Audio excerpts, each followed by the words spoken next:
Hey, ¿qué pasa, chicos, chicas y grandes? Yo soy Roberto y el día de hoy continúo leyéndoles Los Tres Mosqueteros de Alejandro Dumas. Esto es lectura en voz alta. Sin embargo, también los invito a visitar mi otro canal llamado Pensando en Voz Alta. Les dejo uno de los videos que recientemente subí a ese canal en la caja de descripción. Sin nada más que agregar, comencemos. Capítulo 53. Segundo día de cautiverio. Milady soñaba que D'Artagnan estaba en su poder, que asistía al suplicio del Gascón y la vista de la odiosa sangre del mozo chorreando bajo el hacha del verdugo dibujaba en sus labios la dulce sonrisa de la que hemos hablado. Lady Clarick dormía como el preso mecido por la primera esperanza. Al día siguiente, cuando entraron en su aposento, Milady aún estaba en la cama. Felton se hallaba en el corredor y conducía a la mujer de quien hablara en la víspera y que acababa de llegar. Aquella mujer entró en el aposento y, acercándose a la cama de Milady, ofreció a ésta sus servicios. Lady Clarick estaba habitualmente pálida. Por lo tanto, su tez podía engañar a quien la veía por vez primera. «Tengo fiebre», dijo Milady. «No he dormido un solo instante de esta larga noche y sufro horriblemente. ¿Sería usted más humana conmigo de lo que fueron ayer los otros? Por lo demás, cuanto pido es que me permitan quedarme en cama». «¿Quiere que vaya a por el médico?», preguntó la mujer. Felton escuchaba en silencio este diálogo. Milady reflexionó que cuanta más gente la rodeara, a más gente tendría que causar lástima, y que en este caso Lord Winter redoblaría su vigilancia. Y además el médico podía declarar que la enfermedad era fingida. No queriendo perder el segundo partido, así como había perdido el primero, contestó: «¿Ir por el médico? ¿Para qué? Esos señores declararon ayer que mi mal era pura comedia, y hoy sucedería lo mismo, pues han tenido tiempo sobrado de prevenir al doctor». «Diga, pues, ¿qué tratamiento o sistema de curación quiere seguir?», profirió Felton con impaciencia. «¿Lo sé yo, por ventura?», exclamó Milady. «Padezco y nada más. Denme lo que se les antoje. Poco me importa». «Vaya a buscar a Lord Winter», dijo Felton a uno de los guardianes, fatigado de aquellas interminables quejas. No, exclamó Lady Clarick, «que no vayan por él. Ya me siento bien. Nada necesito». Lanzó Milady esta exclamación con vehemencia tan prodigiosa y elocuencia tan arrebatadora que Felton, arrastrado por ella, se internó algunos pasos en el aposento. «Se ha acercado», dijo para sí Milady. «Sin embargo, señora», repuso el teniente, «si en realidad se siente mal, enviarán por un médico, y si nos engaña, peor para usted, pero al menos nosotros no tendremos que echarnos nada en cara». Milady guardó silencio, pero dejando caer su hermosa cabeza sobre la almohada, rompió en sollozos. Felton la miró por un instante con su acostumbrada impasibilidad, y al ver que la crisis empezaba a prolongarse, salió seguido de la mujer. Lord Winter no apareció. «Tengo la impresión que empiezo a ver con claridad», murmuró Milady con gozo salvaje y sepultándose entre las sábanas para esconder a los que pudieran espiarla aquel arranque de satisfacción interna. Transcurrieron 2 horas. «Ya es tiempo de que cese la enfermedad», dijo para sí Milady. «Levantémonos y veamos de conseguir alguna ventaja desde hoy. Solo puedo disponer de 10 días y esta noche ya habrán pasado 2». Al entrar por la mañana en el aposento de Milady, los guardianes le habían traído el almuerzo.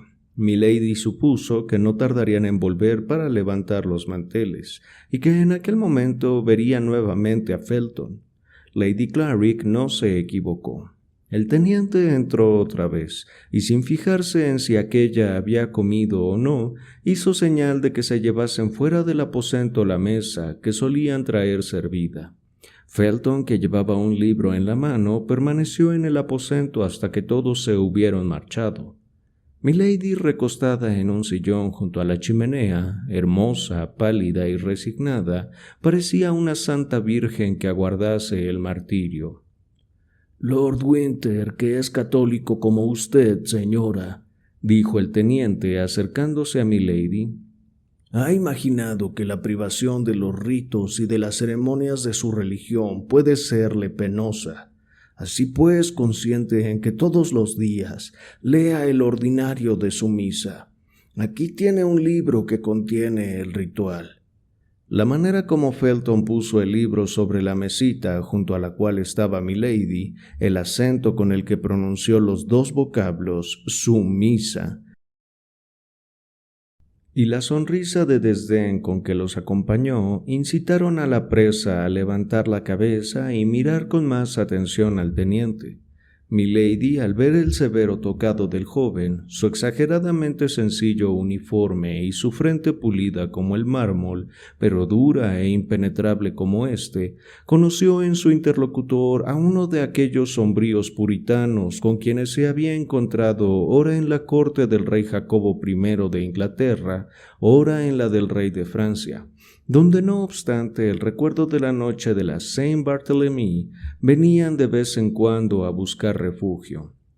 Lady Clarick tuvo pues una de esas inspiraciones súbitas, como únicamente las reciben los genios en las grandes crisis, en los momentos supremos que deben decidir su suerte o su vida.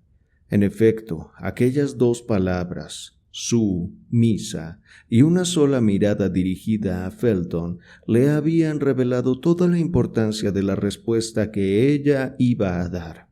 Pero con la rapidez de concepción que le era propia, la respuesta se le vino ya formulada a la boca. «Yo», profirió Milady con voz de desdén en armonía con el que ella notara en la del joven oficial. «¿Mi misa? Al corrompido católico Lord Winter le consta que no pertenezco a su religión. Lo que quiere Lord Winter es tenderme una trampa». «¿A qué religión pertenece, pues, señora?», preguntó Felton con una extrañeza que, pese a su dominio sobre sí mismo, no pudo disimular del todo. «Lo diré el día que haya sufrido bastante por mi fe», respondió Milady con exaltación fingida. La mirada del teniente descubrió a Milady el inmenso espacio que acababa de abrirse con estas solas palabras. Con todo eso, Felton permaneció mudo e inmóvil, solo su mirada había hablado. «Estoy en poder de mis enemigos», profirió Milady con el entusiasmo que ella sabía que era familiar a los puritanos. «Pues bien, hágame la merced de responder en mi nombre a Lord Winter, que mi Dios me salvará, o moriré por mi Dios.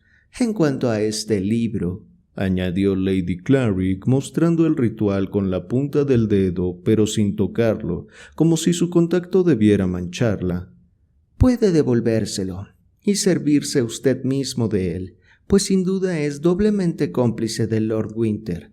Quiero decir, cómplice en su persecución y cómplice en su herejía». Felton, sin responder palabra, cogió el libro con la misma repugnancia que ya manifestara y se retiró pensativo. Lord Winter se presentó a eso de las 5 de la tarde en el aposento de Milady, la cual durante el día había tenido tiempo de trazarse un plan de conducta. Así pues recibió al varón como mujer que ha reconquistado todas sus posiciones. «Por lo que se ve, ha hecho una apostasía», dijo Lord Winter sentándose en un sillón frontero del que estaba Milady y tendiendo con indolencia los pies hacia la lumbre. «¿Qué quiere decir, caballero?»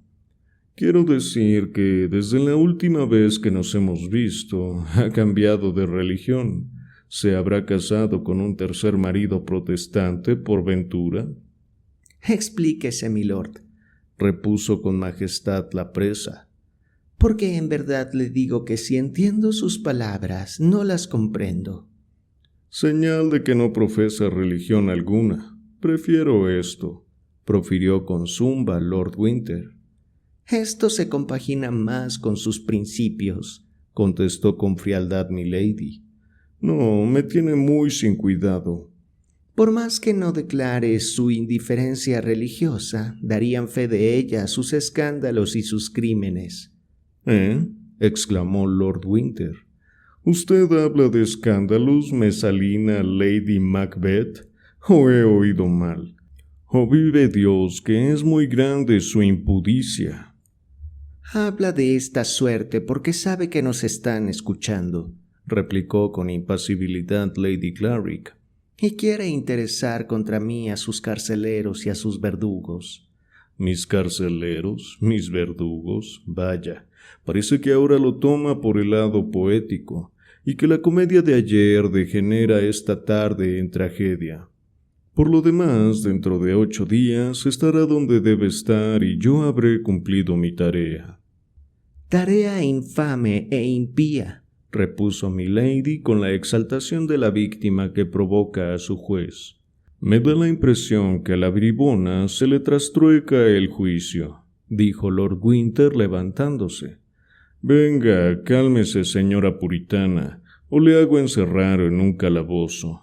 Pardiez, mi vino de España se le sube a la cabeza, ¿no es verdad?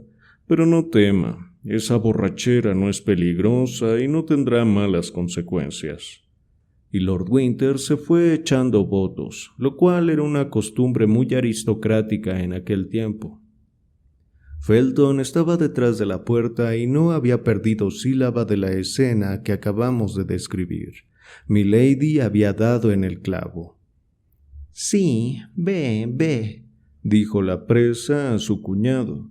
«Las consecuencias se acercan. Al contrario, pero tú, necio, no las verás hasta que ya no puedas evitarlas». Se restableció el silencio y cuando 2 horas después sirvieron la cena a milady, la encontraron ocupada en hacer en voz alta sus oraciones que aquella aprendiera de un viejo servidor de su segundo marido, puritano y austero si lo sabía. Milady, que estaba como en éxtasis, ni siquiera pareció fijar la atención en lo que pasaba a su derredor. Felton hizo seña de que no distrajesen a la rezadora, y cuando la mesa estuvo dispuesta convenientemente, salió de puntillas con los soldados. Milady, que sabía que podían espiarla, continuó sus oraciones hasta el fin. Y aún se le figuró que el soldado que estaba de centinela a su puerta no andaba al mismo paso, y al parecer prestaba oído atento. Por el pronto, milady no pedía más. Así pues, se levantó, se sentó a la mesa, comió poco y no bebió más que agua. 1 hora después vinieron para retirar la mesa, pero milady notó que Felton no acompañaba a los soldados. El teniente, por lo tanto, temía verla con demasiada frecuencia. Lady Clarick se volvió de cara a la pared para sonreírse, porque su sonrisa estaba animada de una expresión tal de triunfo que la hubiera vendido. Dejó que transcurriese media hora más, y en medio del silencio en que yacía el vetusto castillo y al ronco y eterno mugir de las olas, inmensa respiración del océano, con su voz pura, armoniosa y vibrante, empezó la primera estrofa de este salmo que gozaba entonces de predicamento entre los puritanos. Señor, tú nos abandonas para probar nuestras fuerzas, mas luego nos das la palma, en premio de nuestra firmeza. Estos versos eran malos, es verdad, pero los puritanos no presumían de poetas. Milady, que al tiempo que cantaba aguzaba el oído, notó que el centinela de la puerta se había parado cual si se hubiese convertido en marmórea estatua, y tuvo ocasión de juzgar sobre el efecto que produjera. Continuó su canto con fervor y sentimientos inefables, dando por sentado que los sonidos se esparcían a lo lejos bajo las bóvedas y que iban con su mágico hechizo a ablandar los corazones de sus carceleros. Sin embargo, parece que el centinela, indudablemente católico celoso, sacudió su hechizo, pues dijo a través de la puerta: «Calle, señora, su canción es triste como un De Profundis. Y si aparte del gusto que le da a uno estar de centinela aquí, hay que añadir el que da el oír tales cosas, el demonio que lo resista. «Silencio», exclamó una voz grave, en la que milady conoció la de Felton. «¿En qué se mete, tunante? ¿Le han ordenado por ventura que privase de cantar a esa mujer? No. Le han dicho que la custodie y que si intentaba evadirse, hiciese fuego sobre ella. Custódiela, pues, y si se fuga, mátela, pero no modifique la consigna». El rostro de milady cobró una expresión de gozo indecible, pero fugaz como el rayo, y haciendo que no había oído el diálogo del que no perdiera sílaba, anudó su canto imprimiendo a su voz todo el hechizo, toda la amplitud y toda la seducción que el demonio había puesto en ella. «Dios tendrá en cuenta mi llanto y los males que he sufrido, cuando se digne llamarme ante el tribunal divino». La voz de Lady Clarick, de extensión inusitada y de pasión sublime, daba a la tosca e inculta poesía de aquellos salmos una magia y una expresión que los puritanos más exaltados hallaban rara vez en los cantos de sus cofrades, y que se veían obligados a engalanar con todos los recursos de su imaginación. A Felton le pareció oír cantar a un ángel que consolaba en el horno a los 3 hebreos. Milady prosiguió: «Más de nuestra redención, el día, Dios justo y fuerte, llegará. Si no, nos quedan el sacrificio y la muerte». Esta estrofa, en la cual la terrible embelezadora se esforzó en poner toda su alma, acabó de trastornar el corazón del joven teniente, el cual abrió de improviso la puerta, y pálido como siempre, pero con los ojos hechos un ascua y de mirar casi extraviado, entró en el aposento y preguntó a milady: «¿Por qué canta de esta suerte y con tal voz?». «Perdone, caballero», respondió con dulzura Lady Clarick. «Se me olvidaba que mis cantos son irregulares en esta casa. Tal vez le he ofendido en sus creencias, pero le juro que ha sido involuntariamente. Perdóneme por esta falta, grande quizá, pero no intencionada». Estaba milady tan hermosa en aquel momento, el éxtasis religioso en el que parecía abismada daba un hechizo tal a su fisonomía que Felton, deslumbrado, creyó ver al ángel al cual hacía poco solo le parecía oír. «Es verdad, señora», dijo el teniente, «turba y molesta a los que habitan en este castillo». Y el infeliz insensato no advertía la incoherencia de sus propias palabras, mientras milady sondeaba con su mirada de lince los más profundos senderos de su corazón. «Me callaré», dijo Lady Clarick con toda la dulzura que pudo dar a su voz, toda la resignación que supo imprimir a su ademán, y bajando los ojos. «No, señora», repuso Felton. «Lo único que le pido es que cante en voz más baja, sobre todo de noche». Dichas estas palabras, y conociendo que no podría conservar por mucho tiempo su severidad para con la presa, el teniente salió del aposento como quien huye. «Ha hecho bien, mi teniente», dijo el centinela. «Esos cantos le revuelven a uno el alma. Sin embargo, uno acaba por acostumbrarse a ellos. Es tan hermosa su voz».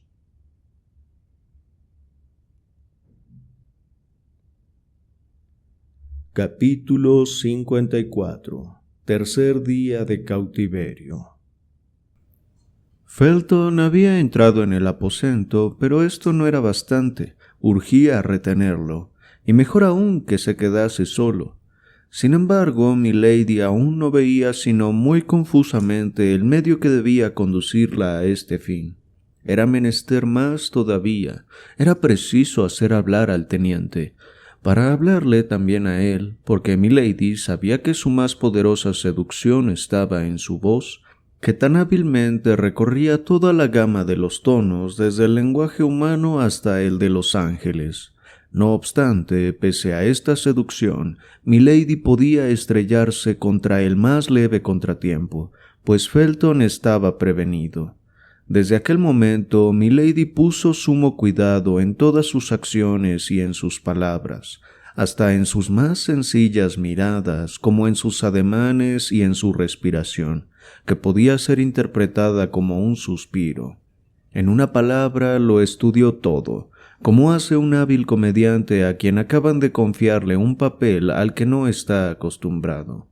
Su conducta con Lord Winter no ofrecía tales dificultades. Desde la víspera, milady había resuelto permanecer muda y digna en su presencia, y de tiempo en tiempo irritarle con un desdén fingido o una frase de desprecio, y excitarle a amenazas y a violencias que hiciesen contraste con su resignación.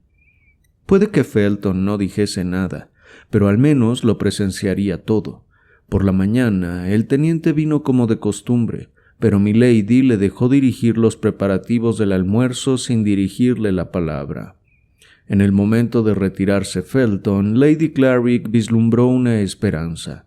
Le pareció que aquél iba a hablar, pero no. El joven se limitó a mover los labios sin proferir sonido alguno. Hizo un esfuerzo sobre sí mismo para encerrar en su corazón las palabras ya próximas a escapársele de la boca, y salió. A eso del mediodía entró Lord Winter. El día, aunque de invierno, era hermoso. A través de los barrotes de la ventana penetraba en el aposento un rayo de ese pálido sol de Inglaterra que alumbra pero no calienta. Milady estaba junto a la ventana, mirando el mar, e hizo como si no hubiese oído abrir la puerta. «Ah», exclamó Lord Winter, «con que después de haber representado la comedia y la tragedia, representa ahora la melancolía».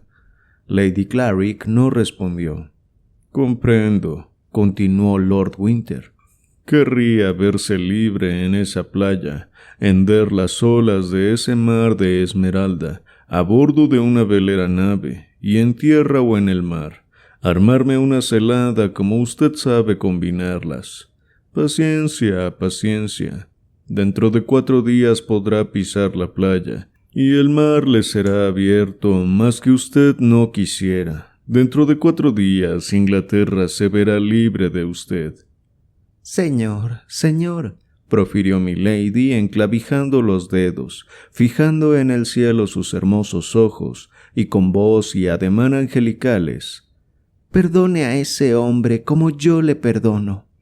«Puedes orar, maldita», exclamó Lord Winter. «Tu oración es tanto más generosa cuanto estás en poder de un hombre que, te lo juro, no te perdonará». Tras estas palabras, el varón salió del aposento. En aquel mismo instante, milady dirigió una penetrante mirada a través de la entreabierta puerta y vio a Felton que se hacía rápidamente a un lado para no ser visto por ella. Dios mío», dijo milady arrodillándose y poniéndose a orar. «Oh, tú que sabes por qué santa causa sufro, dame fuerzas para soportar mis tormentos». La puerta se abrió suavemente, pero la hermosa suplicante fingió no haber oído, y con voz conmovida continuó. «Dios vengador, Dios de bondad, ¿dejará que ese hombre cumpla sus espantosos designios?» Ahora milady aparentó oír el rumor de los pasos de Felton, y levantándose con la rapidez del pensamiento, se ruborizó, como avergonzada de que la hubiesen sorprendido de rodillas. «No me gusta estorbar a los que oran, señora», dijo Felton con gravedad. «No se moleste, pues, por mí, se lo ruego». «¿Y cómo sabe usted que yo estaba orando?», repuso milady con voz ahogada por los sollozos. «Se ha engañado, caballero. Yo no oraba». «Imagina, señora», respondió el teniente otra vez con gravedad pero con voz más suave, «que yo me creo en el derecho de impedir a una criatura que se postre ante su Creador. Dios no lo permita. Por otra parte, el arrepentimiento sienta bien a los culpables, sea cual fuere el crimen que hayan cometido. Un culpable que está a los pies del Señor es sagrado para mí». «¿Yo culpable?», dijo milady con una sonrisa que hubiera desarmado al ángel del juicio final. «Culpada, Dios mío, tú sabes si lo soy. Diga que me han condenado, y estará en lo justo, caballero, pero ya sabe usted que Dios, que ama a los mártires, a veces permite que los inocentes sean condenados». «Condenada, inocente o mártir», repuso Felton, «razón de más para orar, y aún yo le acompañaré en sus oraciones». «Oh», exclamó milady echándose a los pies del joven, «es un justo. Ya no puedo más, pues temo que me falten las fuerzas en el momento en que me será necesario sostener la lucha y confesar mi fe. Escuche, pues, la súplica de una mujer desesperada. Le están engañando, caballero, pero no se trata de eso. No le pido sino una merced, y si me la concede, le bendeciré en este y en el otro mundo». «Diríjase a quien dé derecho, señora», dijo Felton. «Por fortuna no tengo a mi cargo el perdonar ni el castigar. A otro más encumbrado que yo ha conferido Dios esta responsabilidad».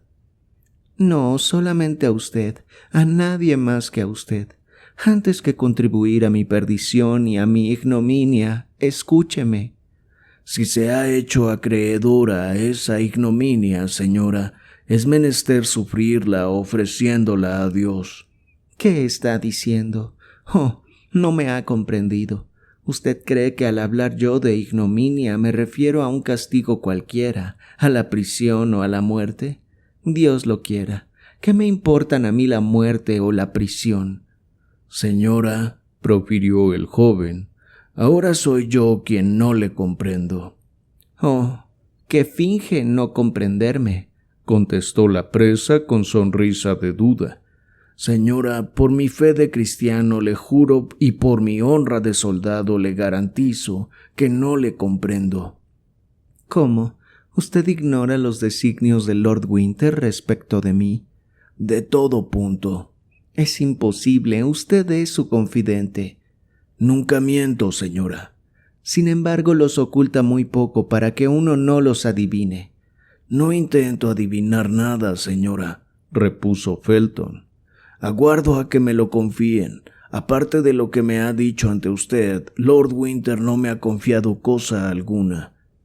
«Así pues, usted no es su cómplice e ignora que me destina a un oprobio al que no igualarían en horror todos los castigos de la tierra», exclamó milady con increíble acento de verdad. «Se engaña, señora», respondió el joven ruborizándose. «Lord Winter no es capaz de semejante crimen». «Vaya», dijo para sí milady, «sin saber de qué se trata, llama a eso un crimen». Y en voz alta añadió: «El amigo del infame es capaz de todo». «¿A quién llama infame?», preguntó Felton. ¿Hay por ventura en Inglaterra 2 hombres a quienes pueda aplicarse tal calificativo? «¿Se refiere a George Villiers?», dijo Felton con los ojos inflamados. «A quien los paganos, los gentiles infieles llaman Duque de Buckingham», repuso milady. «Nunca imaginaría yo que en toda Inglaterra hubiese un inglés que necesitase de tan larga explicación para conocer a aquel de quien yo quería hablar». «La mano del Señor está extendida sobre él», profirió el teniente, «y no se librará de la pena condigna». Felton no hacía más que manifestar respecto del duque el sentimiento de execración que todos los ingleses sentían por aquel, o quien los católicos llamaban exactor, concusionario y libertino, y los puritanos sencillamente Satanás.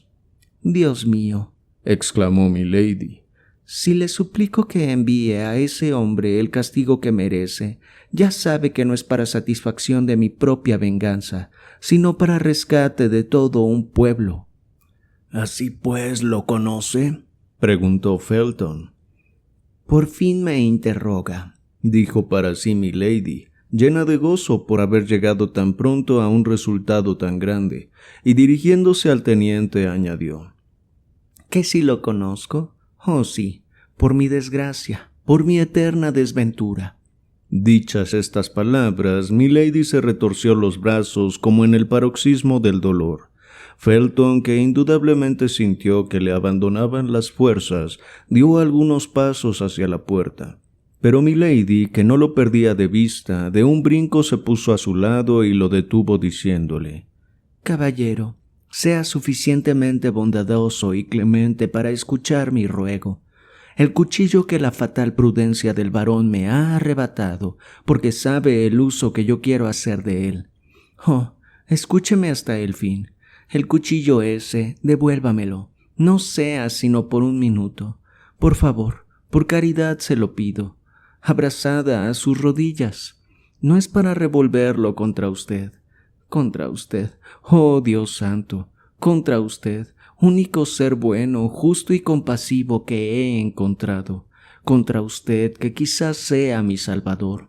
Oh, proporcióneme ese cuchillo, solo por un minuto nada más, y se lo devolveré por el ventanillo, por un solo minuto, Monsieur Felton, y me habrá salvado la honra. «Suicidarse», exclamó el joven con terror y olvidándose de apartar sus manos de las de la presa. «Suicidarse». He divulgado mi secreto.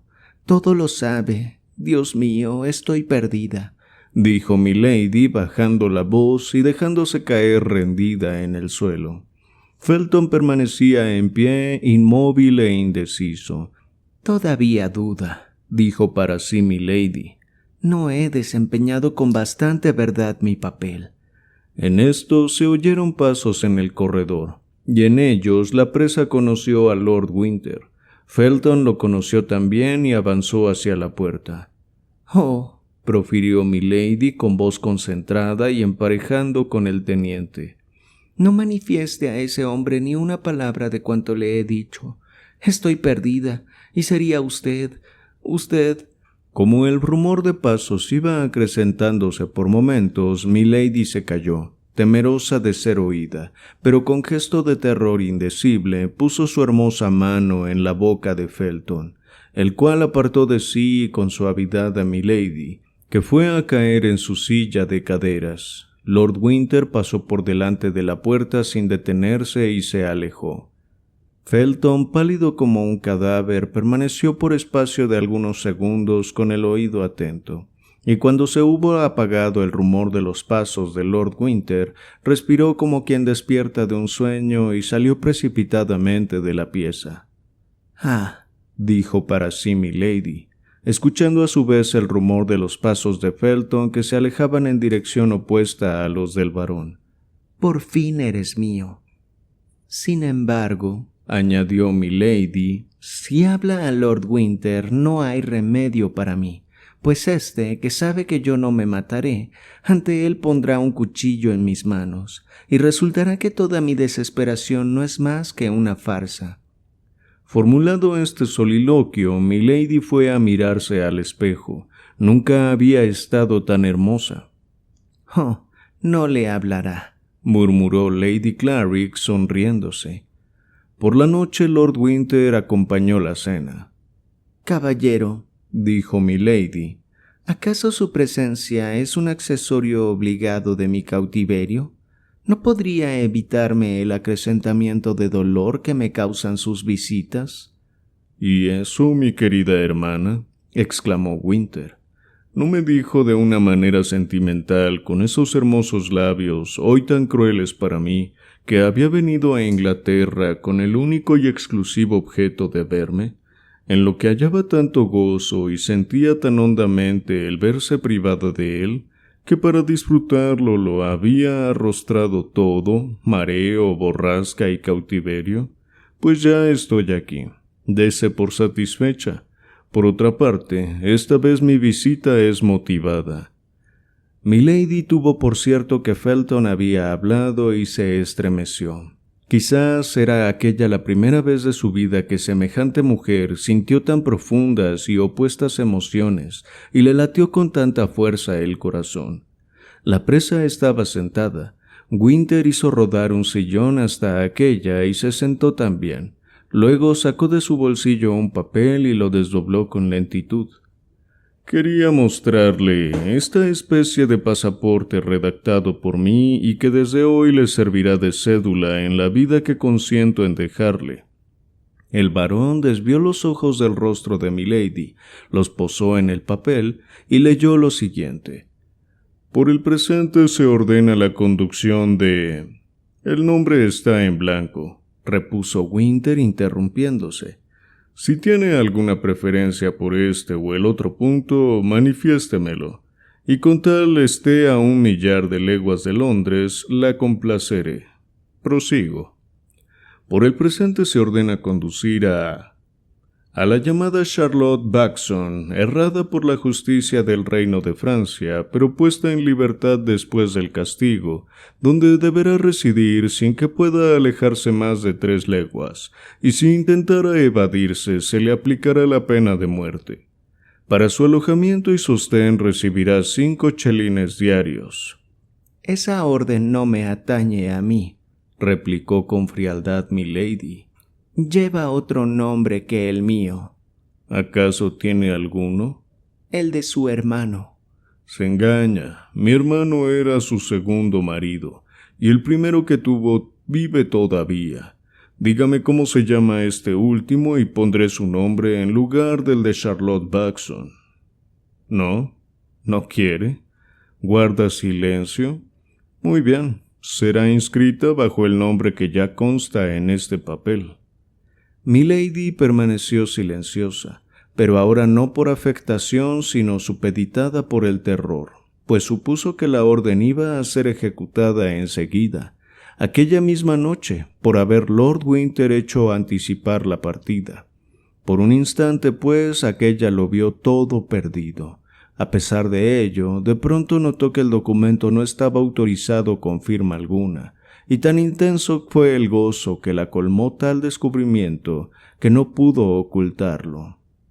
«Ja», profirió Lord Winter advirtiendo la expresión de alegría de milady.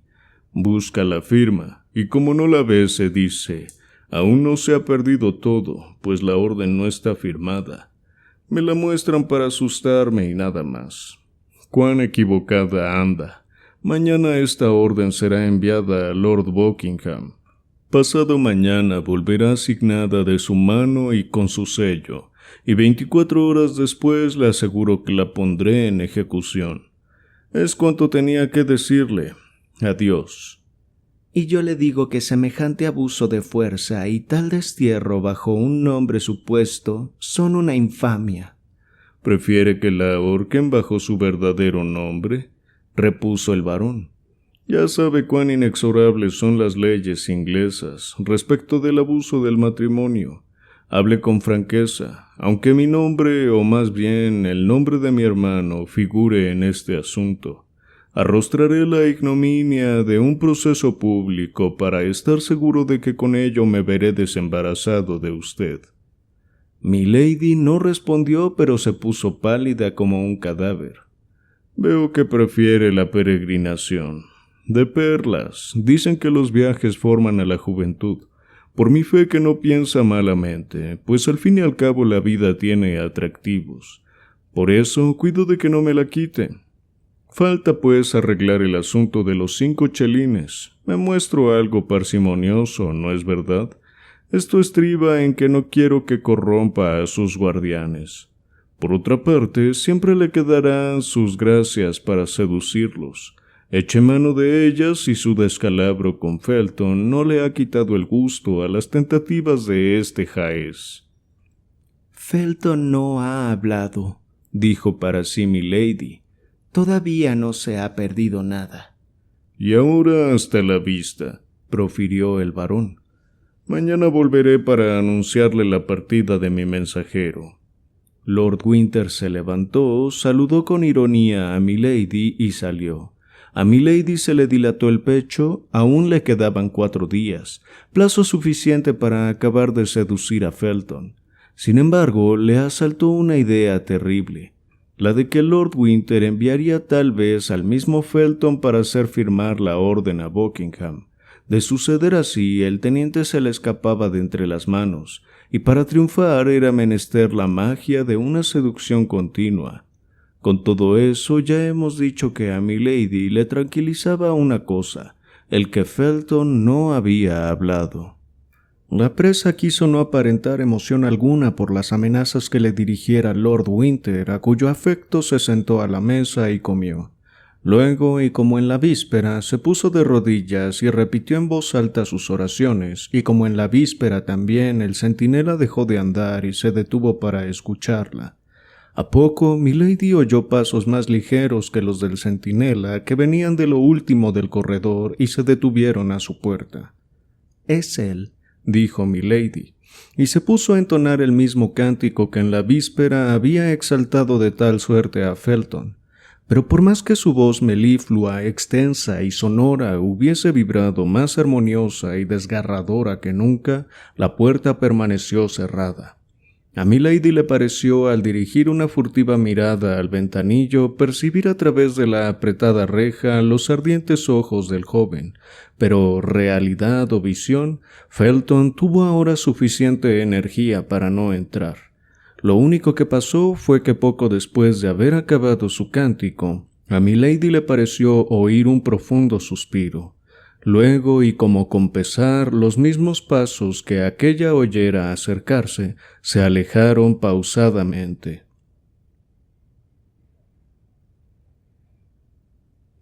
Capítulo 55. Cuarto día de cautiverio.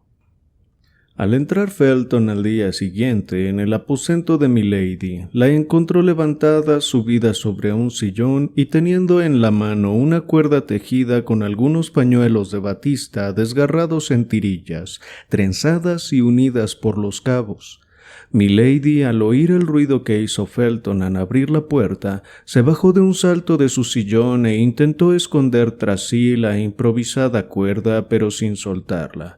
El teniente estaba aún más pálido de lo que solía, y sus ojos, encendidos por el insomnio, indicaban que había pasado una noche de fiebre. Ello no obstante, la frente del joven estaba armada de una severidad más austera que nunca.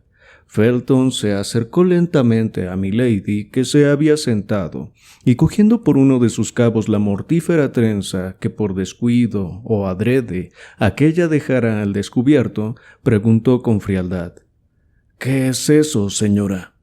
«Nada», respondió milady, sonriendo con la dolorosa expresión en que ella era maestra. «El tedio es el enemigo mortal de los presos, y como a mí el tedio me consume, me he distraído labrando esta cuerda».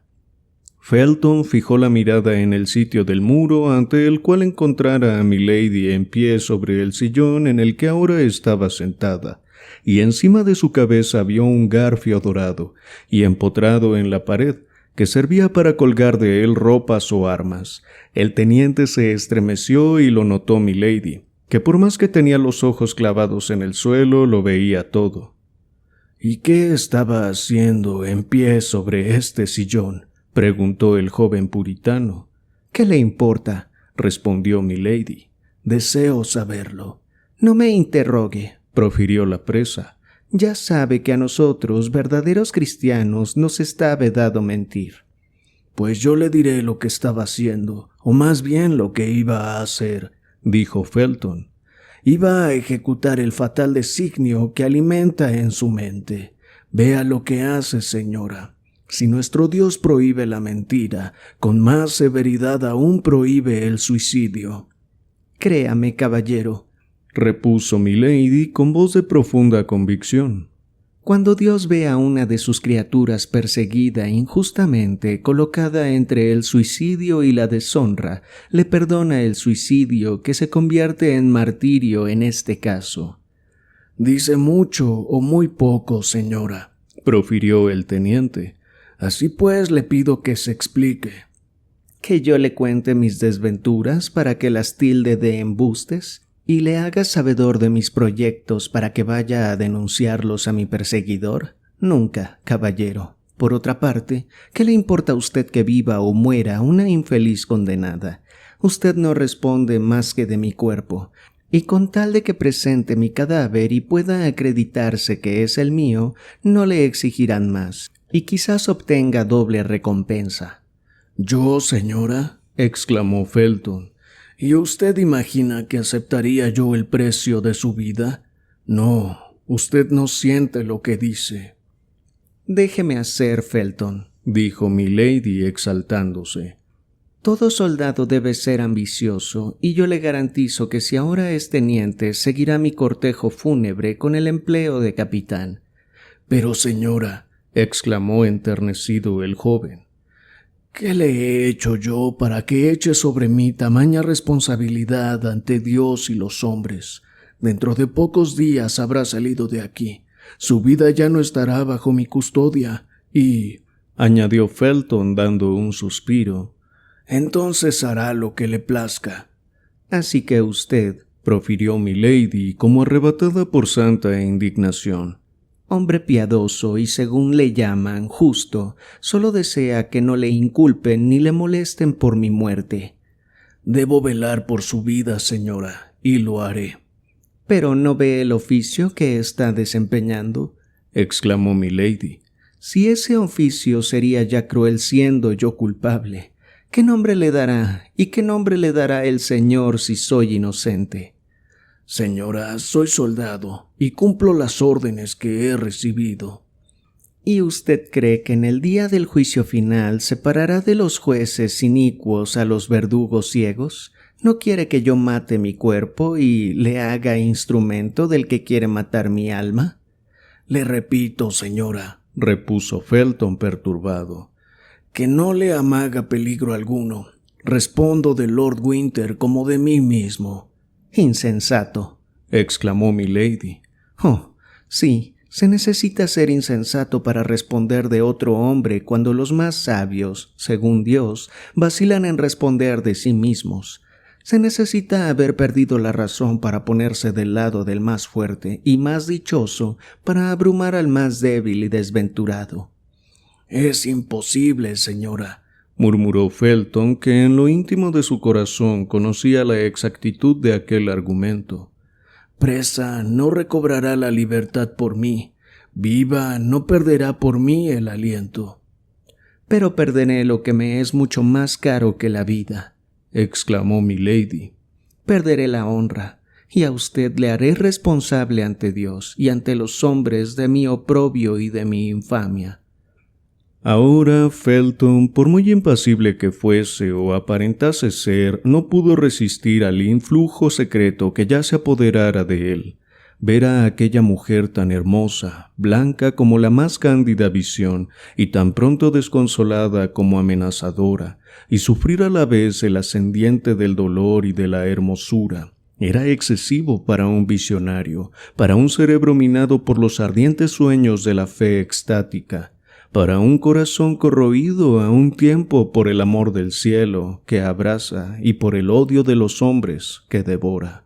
Milady notó la turbación de Felton. Por intuición sintió la llama de las pasiones opuestas que ardían con la sangre en las venas del joven fanático, y como el experto general que al ver al enemigo próximo a retroceder se abalanza a él lanzando un grito de victoria, se levantó, hermosa cual sacerdotisa de la antigüedad, inspirada como una virgen cristiana, y con el brazo extendido, la garganta al aire, sueltos los cabellos, sujetando púdicamente el vestido sobre su pecho, y la mirada encendida por el fuego que ya llevara el desorden a los sentidos del joven puritano, se le acercó, y entonó sobre una nota vehemente y con dulcísima voz, a la que imprimió un acento terrible, la siguiente estrofa. «Entrega a Baal tu víctima. Arroja al león al mártir. Dios, al que de lo hondo clamo, te hará arrepentir cuanto antes». A tan singular apóstrofe, Felton quedó como sobrecogido y exclamó juntando las manos: «¿Quién es usted? ¿Es enviada del Señor o ministro del Averno, ángel o demonio? Eloa o Astarte. ¿No me has conocido, Felton? No soy ángel ni demonio. Soy una hija de la tierra, una hermana tuya en creencias, nada más. Sí, sí, exclamó el joven. Todavía dudaba, pero ahora creo. ¿Crees? Y sin embargo eres cómplice de ese hijo de Belial, a quien llaman Lord Winter. ¿Crees? Y me dejas en manos de mis enemigos, del enemigo de Inglaterra, del enemigo de Dios. ¿Crees? Y me entregas al que mancilla al mundo con sus herejías y sus escándalos, a ese Sardanápalo a quien los obcecados llaman el duque de Buckingham y los creyentes anticristo. ¿Yo? ¿Entregarla a Buckingham? ¿Yo? ¿Qué está diciendo? Tienen ojos y no ven, oídos y no oyen, exclamó milady. Sí, profirió Felton pasándose las manos por la frente empañada en sudor. Como para disipar la duda postrera, sí, conozco la voz que me habla en mis sueños, las facciones del ángel que se me aparece todas las noches, gritando a mi alma que no puede hallar el descanso. Hiere, salva a Inglaterra, sálvate a ti, de lo contrario morirás sin haber desarmado a Dios. Habla, habla, exclamó Felton. Ahora puedo comprenderla. Los ojos de milady despidieron un rayo de gozo terrible, pero rápido como el pensamiento.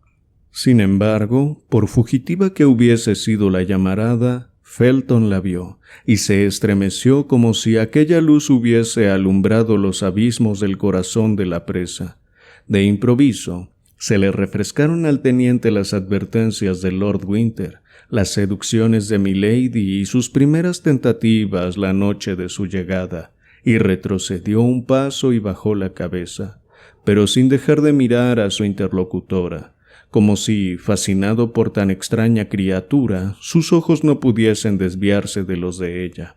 No era milady mujer que se dejara engañar respecto a la causa de semejante vacilación. Bajo sus aparentes emociones no la abandonaba ni un punto su pasmosa impasibilidad. Antes de que Felton le hubiese respondido y se hubiese visto ella obligada a reanudar aquella conversación tan difícil de sostener en el mismo tono exaltado, dejó caer las manos, y como si la debilidad de la mujer recobrara su ascendiente sobre el entusiasmo de la inspirada, dijo: «Pero no soy yo la predestinada a ser la Judith que libre a Betulia de ese Holofernes. La espada del Eterno es excesivamente pesada para mi brazo. Déjeme pues huir de la deshonra por la puerta de la muerte, que me refugie en mi martirio. No le pido, como haría una culpable, la libertad ni la venganza, como de usted solicitaría una pagana. Solamente le pido que me deje morir. Se lo suplico, se lo imploro de rodillas. Si así lo hace, mi último suspiro será una bendición para mi Salvador».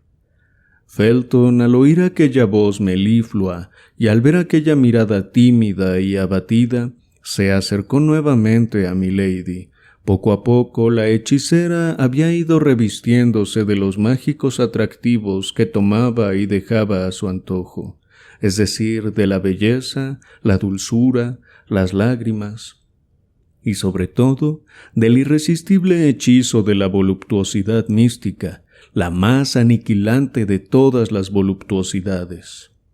«Ay», profirió el joven, «solo me es dado compadecerla si me prueba que es una víctima, pero a Lord Winter le asisten tremendos cargos contra usted. Cristiana es y hermana mía en religión, lo que hace que me sienta atraído hacia usted. Yo, que nunca he amado más que a mi bienhechor, ni he hallado en el camino de mi vida más que traidores e impíos. Pero usted, señora, tan hermosa en realidad y tan pura en la apariencia, debe de haber cometido iniquidades para que Lord Winter la persiga como la persigue. Tienen ojos y no ven, oídos y no oyen, repitió milady con indecible acento de dolor. Explíquese, pues, exclamó el teniente. ¿Confiarle mi oprobio? Profirió milady con el sonrojo del pudor en las mejillas. Pues con frecuencia el crimen de uno es la vergüenza de otro. ¿Confiarle mi oprobio a usted, hombre, yo mujer? Oh, nunca, nunca. Y al decir estas palabras, milady se cubrió púdicamente los ojos con las manos. «A mí, a un hermano», exclamó Felton. Milady miró largo tiempo a su interlocutor con una expresión que éste interpretó como el reflejo de la duda, y que sin embargo no era más que observación y sobre todo voluntad de fascinar. Felton, suplicante a su vez, juntó las manos. «Pues bien», dijo milady, «confío en mi hermano y me atrevo». En esto los interlocutores oyeron los pasos de Lord Winter, pero ahora el terrible cuñado de milady no se contentó como en la víspera con pasar por delante de la puerta y alejarse, sino que se detuvo, cruzó algunas palabras con el centinela y entró en el aposento. Mientras el varón habló con el centinela, Felton retrocedió apresuradamente, y cuando aquel entró estaba a algunos pasos de la presa.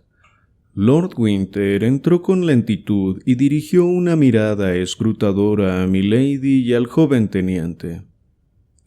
«Mucho tiempo hace que estás aquí, John», dijo el varón a Felton. «Si esa mujer le ha contado sus crímenes, me explico que la conversación haya sido tan larga». Felton se estremeció, y milady comprendió que estaba perdida si no acudía en auxilio del turbado oficial. «Teme que su presa se le escape», exclamó aquella furia del Averno. «Pues bien, pregunte a su digno carcelero qué favor estaba yo solicitando de él hace poco». «¿Solicitaba un favor?», dijo el varón con recelo. «Sí, milord», repuso Felton confuso. «¿Y qué favor es ese?». «Me ha pedido un cuchillo, prometiéndome devolvérmelo por el ventanillo 1 minuto después de habérselo entregado», respondió Felton. «¿Qué?», repuso el varón con zumba y desprecio. «¿Hay aquí alguna persona escondida a quien esa mujer quiera degollar?». «Yo soy esa persona», respondió milady. «Le he dado a elegir entre América y Tyburn», repuso Lord Winter. «Elija este último punto, milady. Créame, la soga es todavía más eficaz que el cuchillo». Felton palideció y se adelantó un paso, y es que acababa de venirle a la mente que al entrar él, milady tenía una cuerda en la mano. «Dice bien», profirió la presa, «y ya había pensado yo en ello». Y con voz sorda añadió, «Volveré a meditarlo». El puritano sintió frío en la médula, y probablemente Lord Winter notó lo que le pasaba al joven, ya que le dijo: «John, amigo mío, no te fíes de esa mujer. Ya te he prevenido, confío en ti. Muéstrate animoso, hijo mío. Por otra parte, dentro de 3 días vamos a vernos libres de esa criatura, y a donde la envío no dañará a nadie». «Ya le oye», exclamó milady dando una gran voz para que el varón creyera que se dirigía al cielo, y Felton comprendió que era a él. El teniente bajó la cabeza y se puso pensativo. Lord Winter cogió al oficial por el brazo y con la cabeza vuelta hacia milady para no perderla de vista hasta que hubiese llegado a la puerta, salió. «No he avanzado tanto camino como supuse», dijo para sí milady una vez que la puerta se hubo cerrado. «Winter ha cambiado su acostumbrada bobería en insólita prudencia. Lo que es el deseo de venganza, cómo forma al hombre. En cuanto a Felton, titubea. No es como el maldito D'Artagnan. Un puritano solo adora a las vírgenes, y él las adora juntando las manos. Un mosquetero ama a las mujeres, y las ama juntando los brazos. Con todo eso, milady aguardó con impaciencia, pues supuso que volvería a ver a Felton antes de que acabase el día. Por fin, 1 hora después de la escena que acabamos de narrar, oyó que a la puerta hablaban en voz baja, y al poco aquella giró sobre sus goznes para dar paso al teniente. El joven entró con presura en la estancia, y dejando tras sí y de par en par la puerta, hizo seña a milady de que se callase. «¿Qué quiere de mí?», preguntó la presa al ver el trastornado semblante del joven. «Escuche», respondió Felton con voz apenas perceptible. «He alejado al centinela para permanecer aquí sin que sepan que he venido y hablar con usted sin que puedan oírme. El varón acaba de contarme una historia espantosa». Milady se sonrió como una víctima resignada y movió a uno y otro lado la cabeza. «O es un demonio», continuó Felton, «o el varón, mi bienhechor, mi padre, es un monstruo. A usted le conozco hace 4 días, a él le amo desde hace 2 años. Puedo pues titubear entre él y usted. Que no le asuste lo que voy a decirle, pero es menester que en mi ánimo entre el convencimiento. Esta noche, pasada la media, vendré para que me convenza». «No, Felton, hermano mío», dijo milady. «El sacrificio es demasiado grande, y sé que le cuesta. No, si yo estoy perdida, no se pierda usted conmigo. Mi muerte será mucho más elocuente que mi vida, y el silencio de un cadáver le convencerá como no le convencerían las palabras de una presa». «Calle, señora», profirió Felton. «No me diga tales palabras. He venido para que me jure por su honra, por lo que tiene de más sagrado, que no atentará contra su vida». «No puedo prometer», dijo milady, «porque no habiendo quien respete más que yo un juramento, si prometiera debería cumplir». «Bueno», repuso Felton, «no se comprometa más que hasta el momento en que me habrá visto de nuevo. Si entonces persiste en su designio, será libre de ejecutarlo, y yo mismo le daré el arma que me ha pedido».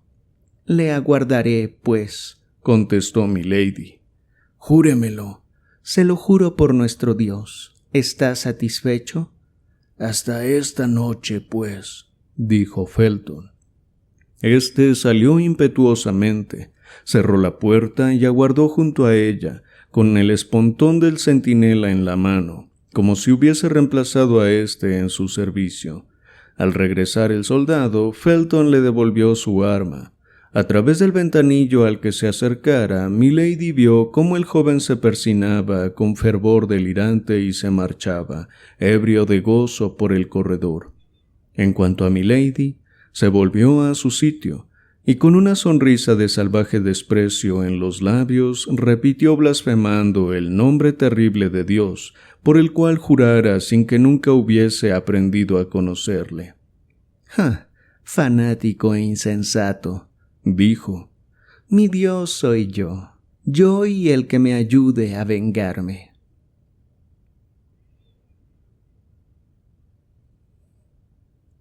Capítulo 56. Quinto día de cautiverio. Milady había recorrido la mitad del camino que debía conducirla a su triunfo, y la ventaja que acababa de obtener redoblaba sus fuerzas. No era difícil, como ella hiciera hasta aquel momento, vencer a hombres dispuestos a dejarse seducir, y a los cuales la galante educación de la corte arrastraba rápidamente a la trampa. Milady era lo bastante hermosa para no hallar resistencia de parte de la carne, y suficientemente diestra para vencer todos los obstáculos del espíritu, pero ahora tenía que luchar contra un hombre de índole bravía, reconcentrado, insensible a fuerza de austeridad, contra Felton, a quien la religión y la penitencia habían hecho inaccesible a las seducciones al uso. El exaltado teniente alimentaba en su imaginación planes tan vastos, proyectos tan tumultuosos, que no podía distraerse con ningún amor, pasajero o lúbrico, pasión que se alimenta de ocio y crece por la corrupción. Milady, pues, con su fingida virtud, había abierto brecha en la opinión de un hombre advertido y terriblemente predispuesto contra ella, y con su hermosura en el corazón y en los sentidos de un ser casto y puro, finalmente, y gracias al experimento que hiciera en el sujeto más rebelde que la naturaleza y la religión pudiesen haber sometido a su estudio, vio hasta dónde llegaban sus recursos, desconocidos por ella misma hasta aquella ocasión. Con todo eso, más de una vez durante la velada, Milady desesperó de la suerte y de sí misma. La presa no invocaba a Dios, ya lo sabemos, pero tenía fe en el genio del mal, inmensa soberanía que impera en todas las circunstancias de la vida humana, y a la cual, como en la fábula árabe, basta un grano de granada para resucitar las esperanzas muertas. Milady, que estaba bien dispuesta para recibir a Felton y pudo establecer sus baterías para el día siguiente, sabía que no le quedarían más de 2 días, y que una vez que Buckingham hubiese firmado la orden, y Buckingham la firmaría tanto más fácilmente cuanto aquella ostentaba un nombre supuesto, y por lo tanto el duque no podría adivinar de qué mujer se trataba, el varón la haría embarcar enseguida. Además, Milady sabía que las mujeres condenadas a la deportación emplean armas mucho más eficaces en sus seducciones que las pretensas mujeres virtuosas a las que el sol de la sociedad alumbra la hermosura, de las que la voz de la moda ensalza la especie, y a las que dora con sus mágicas vislumbres un reflejo de aristocracia. El estar condenada a una pena vil e infame no es obstáculo para que una mujer sea hermosa, pero impide para siempre más recobrar el poderío. Como todas las gentes de mérito real, Milady conocía el medio ambiente adecuado a su modo de ser y a su talento. La pobreza le repugnaba. La abyección reducía a 1/3 su grandeza. Milady no era reina más que entre reinas. A su dominación le era menester el gozo del orgullo satisfecho. Señorear a seres inferiores era para ella no un placer, sino una humillación. En verdad, Milady no dudaba ni por un instante de que volvería de su destierro. Pero ¿cuánto tiempo después? Si para una individualidad tan diligente y ambiciosa como la de Milady son nefastos los días en que uno no se ocupa en subir, ¿cómo deberán llamarse los que uno emplea en bajar? Perder 1 año, 2, 3, regresar cuando D'Artagnan, dichoso y triunfante, habría junto con sus amigos recibido de la reina la recompensa a la que tan acreedores se habían hecho por los servicios que le prestaran. Eran pensamientos roedores para una mujer como Milady. Por lo demás, la tempestad que en su corazón rugía le duplicaba las fuerzas y le hubiera hecho reventar los muros de su prisión, de poder haber adquirido su cuerpo y por un solo instante las proporciones de su espíritu. Pero lo que más le aguijaba era el recuerdo del cardenal. ¿Qué debía de pensar? ¿Qué debía de decir Richelieu inquieto y receloso? Richelieu no solamente su único sostén, su único apoyo, su único protector en lo presente, mas también el principal instrumento de su fortuna y de su venganza en lo venidero. Ella le conocía, y por lo mismo tenía por sabido que a su regreso a Francia tras un viaje estéril, por más que en su excusa alegase su prisión y ponderase sus sufrimientos, el cardenal respondería con la calma zumbona del escéptico poderoso, a la vez que por el poder, por la inteligencia, urgía que no la dejaran prender. Al pensar esto, Milady, murmurando en lo íntimo de su pensamiento el nombre de Felton, llamaba así toda su energía, una luz que penetrase hasta ella en las profundidades del infierno en que cayera, y cual serpiente que arrolla y desarrolla sus anillos para conocer su fuerza, de antemano envolvía a Felton en los múltiples pliegues de su fecunda imaginación.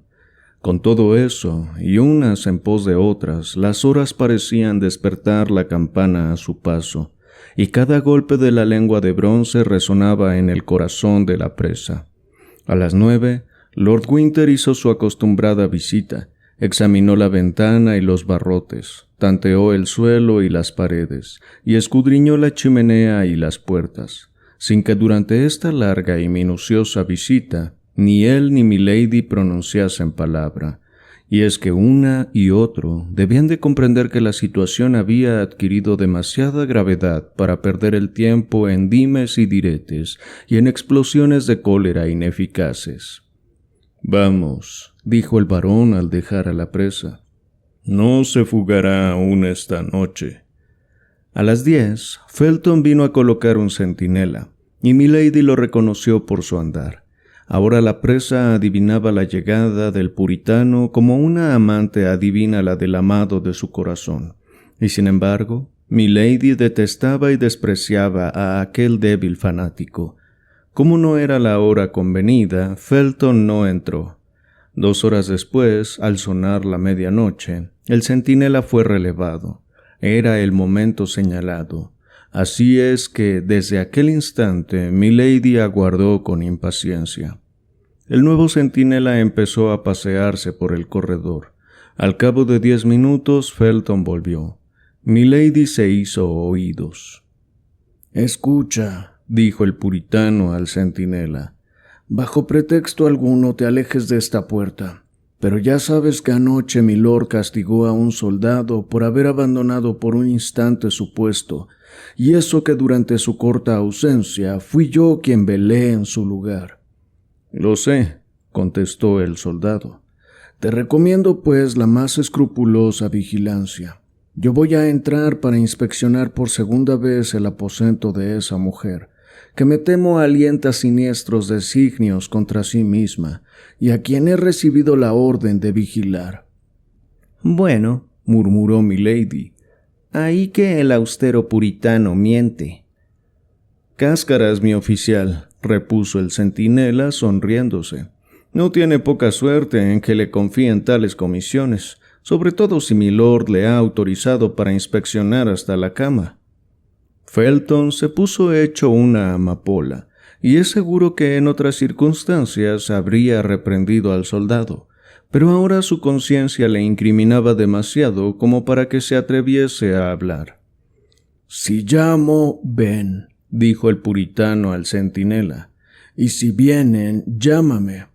«Está bien, mi teniente», contestó el soldado. Felton entró en el aposento de milady. «Ah, ¿es usted?», exclamó ésta levantándose. «Le he prometido venir y aquí estoy», respondió el puritano.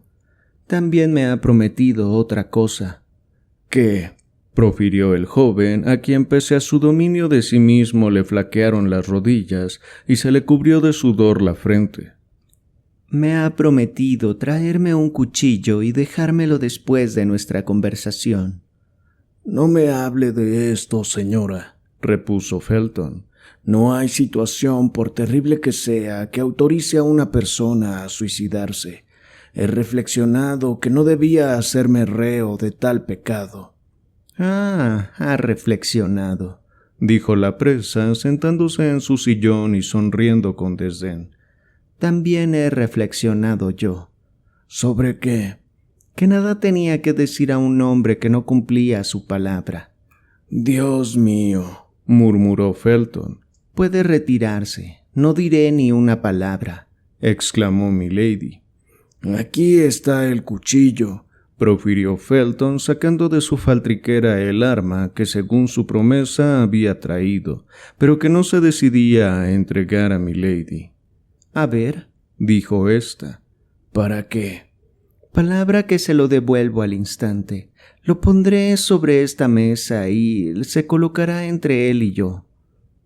Felton entregó el arma a milady, que examinó con atención el temple de la hoja y probó la punta en la yema de uno de sus dedos. «Está bien», profirió milady, devolviendo el cuchillo al joven teniente. «Este es de buen acero. Es amigo fiel». Felton tomó el arma y la puso sobre la mesa en la forma convenida por la presa, que le siguió con los ojos. Hizo un ademán de satisfacción y dijo: «Ahora escúcheme». La recomendación era excusada. El joven oficial estaba en pie ante ella, aguardando sus palabras para devorarlas. «Felton», repuso milady con solemnidad llena de melancolía. «Si su hermana, la hija de su padre, le dijese: joven aún, bastante hermosa por mi desventura, me hicieron caer en un lazo y resistí. Multiplicaron en torno de mí las acechanzas y las violencias y resistí. Blasfemaron contra mi religión, contra mi Dios, contra el Dios a quien adoro, porque llamaba en mi auxilio a ese Dios y a esa religión, y también resistí. Y me colmaron de ultrajes, y como no podían perder mi alma, quisieron manchar mi cuerpo para siempre jamás. Y por fin…» Milady se interrumpió y sonrió con amargura.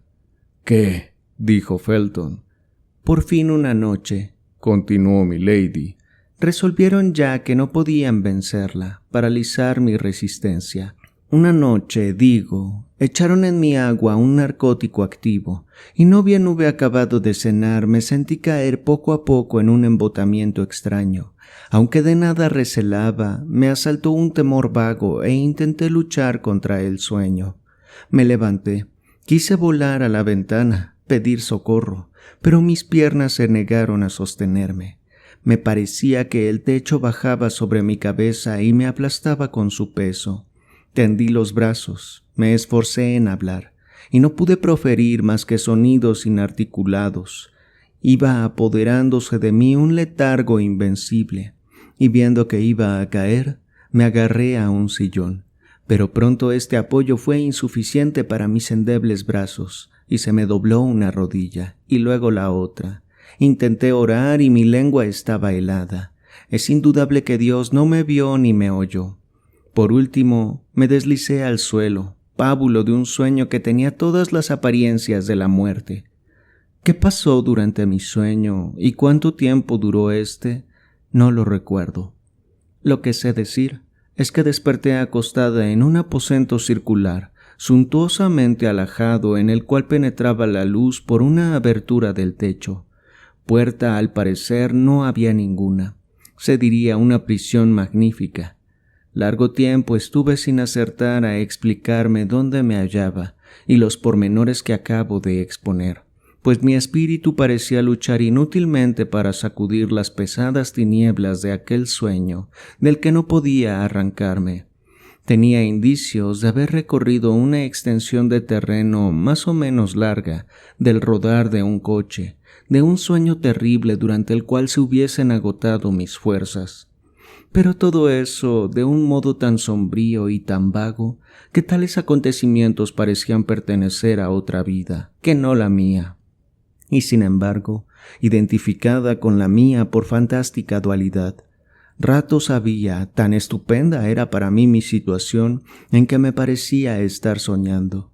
Me levanté, tambaleándome. Junto a mí y en una silla estaban mis vestidos. Yo no recordaba habérmelos quitado, ni menos haberme acostado. Poco a poco, y llena de púdicos terrores, la realidad se abrió paso en mi memoria. Aquella no era mi casa, y por lo que pude colegir, guiándome por la luz del sol, habían transcurrido ya 2/3 del día. Mi sueño, pues, había durado cerca de 24 horas desde la tarde del día anterior. ¿Qué pasó durante aquel largo sueño? Me vestí tan deprisa como pude, luchando con un entorpecimiento que probaba que la influencia del narcótico aún persistía poco o mucho. Por lo demás, aquel aposento estaba amueblado para recibir a una mujer. La coqueta más refinada habría visto cumplidos todos sus deseos con solo tender en torno de sí la mirada. En verdad, no era yo la primera cautiva que se viera encerrada en tan suntuosa prisión. Pero usted ya comprenderá, Felton, que tanto más aumentaba mi terror cuanto más hermosa era aquella. Sí, era una prisión, pues en vano intenté salir. Golpeé las paredes para ver si daba con una puerta, pero las paredes no devolvieron más que un ruido apagado, seco. Quizá di 20 veces la vuelta a aquel aposento en busca de una salida. No la había. Por último, Rendida de fatiga y de terror, caía en un sillón. Entretanto, la noche llegaba veloz, y con la noche iban en aumento mis terrores. No sabía si debía continuar en el sillón donde me sentara. Me parecía estar rodeada de peligros, en los cuales iba a caer a cada paso. Aunque desde la víspera no había comido, mis temores me impedían sentir hambre. Fuera no se oía el más leve rumor que me permitiese medir el tiempo. Solo conjeturé que serían las 7 o las 8 de la noche, pues estábamos en octubre y la oscuridad era completa. De improviso, el rechinar de una puerta que gira sobre sus goznes me hizo estremecer. En la abertura del techo, guarnecida de vidrios, apareció un globo de fuego que llenó de viva claridad mi prisión. Y con terror, noté que a algunos pasos de mí había un hombre de pie. En medio del aposento, y como por mágicas artes se había levantado una mesa sobre la que se ostentaba una cena para dos. El hombre que he dicho era el mismo que hacía un año me perseguía, el mismo que jurara mi deshonra, y que a las primeras palabras que vertió me hizo comprender que en la precedente noche lo cumpliera. «Infame», murmuró Felton. «Oh, sí, infame», exclamó milady al ver el interés que el joven oficial, cuya alma parecía estar colgada de la boca de la narradora, tomaba en aquel extraño relato. «Sí, el infame me dio a entender que le bastaba haber triunfado de mí en mi sueño, y venía con la esperanza de que yo aceptara mi oprobio, ya que mi oprobio estaba consumado. Venía a ofrecerme su fortuna a cambio de mi amor. Yo lancé sobre aquel hombre todo el menosprecio, todo el desdén que puede encerrar el corazón de una mujer, pero sin duda él estaba acostumbrado a tales reproches, pues me escuchó con calma, sonriéndose y con los brazos cruzados. Luego, cuando le pareció que ya nada más tenía yo que decirle, se me acercó. Pero yo, al verle venir, me abalancé a la mesa, cogí un cuchillo y me lo apunté al pecho, diciéndole que si avanzaba un paso más, aparte de mi deshonra, pesaría sobre su conciencia mi muerte. Es indudable que en mi mirada, en mi voz y en toda mi persona había la verdad de expresión, acento y actitud que convencen aún a las almas más perversas, pues se detuvo y me dijo: «¿Su muerte? No es una amante demasiado hermosa para que yo consienta en perderla así, después de haber tenido la dicha de poseerla tan solo una vez. Adiós, hermosa mía, ya le haré una nueva visita cuando esté en mejores disposiciones». Tras estas palabras, aquel hombre dio un silbido, y la lámpara que alumbraba mi aposento subió y desapareció, dejándome en tinieblas. Poco después se oyó el mismo rechinar de una puerta que se abre y se cierra, y el globo de fuego descendió nuevamente. Me hallaba completamente sola. Aquel fue para mí un momento horroroso. Si todavía me quedaba alguna duda respecto de mi desdicha, aquella se había trocado en desesperante realidad. Estaba yo en poder de un hombre a quien no solo detestaba, sino al cual despreciaba, de un hombre culpable de todo, y que ya me diera una prueba fatal de lo que era capaz. «Pero, ¿quién era aquel hombre?», preguntó Felton. Pasé la noche en una silla estremeciéndome al menor ruido, pues a eso de la medianoche la lámpara se había apagado, dejándome otra vez en negruras. Con todo, la noche pasó sin que mi perseguidor hubiese hecho contra mí nuevas tentativas. No obstante, yo empuñaba todavía el cuchillo en el que cifraba toda mi esperanza. Me era ya imposible luchar contra la fatiga. El insomnio me abrazaba los ojos, pues no me había atrevido a dormir un solo instante. Y tranquilizada con la venida del día, me eché en la cama sin separarme de mi cuchillo libertador, que escondí bajo mi almohada. Al despertarme vi una nueva mesa servida, pero ahora, a despecho de mis inquietudes, me acosaba un hambre insoportable.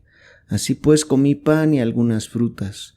Después, acordándome del narcótico que mezclado con el agua había bebido, en vez de probar la que había en la mesa, fui a llenar mi vaso a una fuente de mármol empotrada en la pared, encima de mi tocador.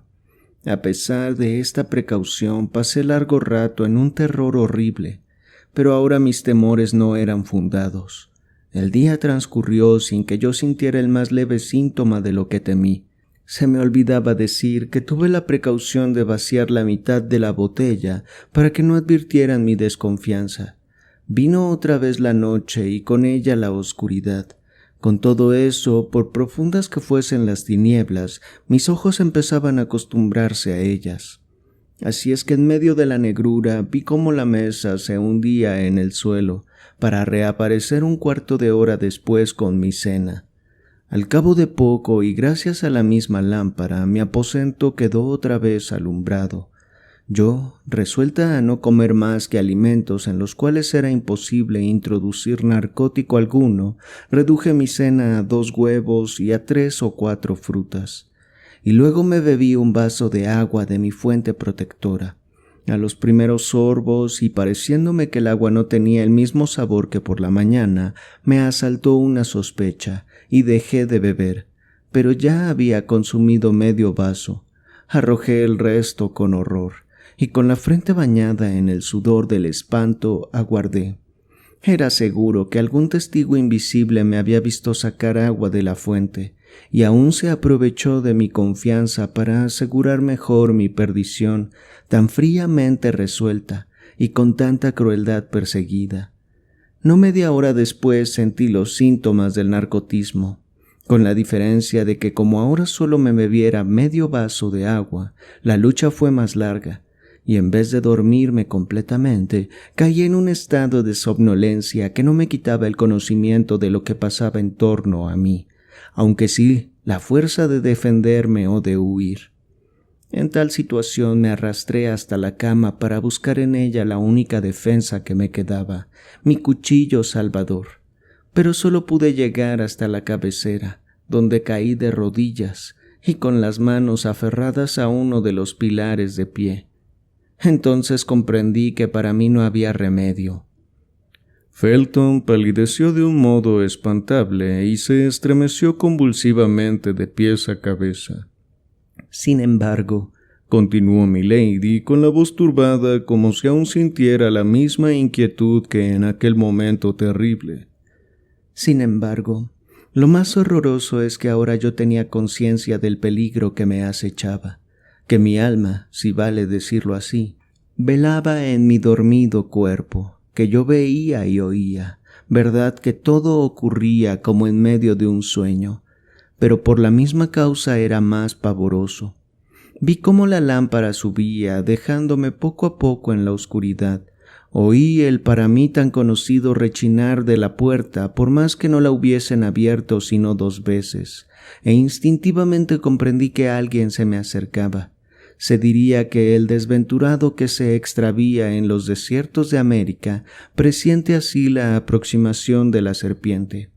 Quise hacer un esfuerzo, intenté dar voces, y aún por una increíble energía de voluntad me levanté, más para volver a caer al punto en los brazos de mi perseguidor. «Pero, señora, dígame quién es ese hombre», exclamó el joven oficial. A milady le bastó una mirada para ver cuán hondamente hacía sufrir a Felton al insistir sobre cada uno de los pormenores de su relato, pero no quería eximirle de tormento alguno. Cuanto más le quebrantara el corazón, más seguro era que la vengaría. Milady prosiguió pues como si no hubiese oído la exclamación del teniente, o como si hubiera juzgado que aún no debía responder a ella. «Solo que ahora», añadió la presa, «el infame no se saciaba ya con alguien como un cadáver inerte y sin sentimiento alguno. Ya se lo he dicho, Felton. Sin conseguir recobrar el cabal ejercicio de mis facultades, conservaba yo la intuición de mi peligro. Así pues luché con todas mis fuerzas, y a pesar de mi endeblez, es indudable que opuse una resistencia prolongada, pues le oí exclamar: «¡Ah, malditas puritanas! Ya sabía yo que fatigaban a sus verdugos, pero las tenía por menos fuertes contra sus amantes. ¡Ay! Aquella resistencia desesperada no podía durar mucho. Mis fuerzas se agotaron. Y entonces el cobarde no se aprovechó ya de mi sueño, sino de mi desmayo. Felton escuchaba sin hacer oír más que una especie de rugido sordo. Por su marmórea frente corría el sudor, y con la mano escondida bajo su casaca se desgarraba el pecho. Mi primer impulso al recobrarme, continuó milady, fue buscar bajo mi almohada el cuchillo para que sirviese para la expiación, ya que no había servido para la defensa. Pero al empuñarlo se me ocurrió un pensamiento terrible. Le he jurado decírselo todo, y todo se lo diré.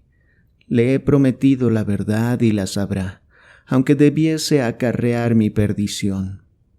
Se le ocurrió la idea de vengarse de aquel hombre, ¿no es verdad?, exclamó Felton.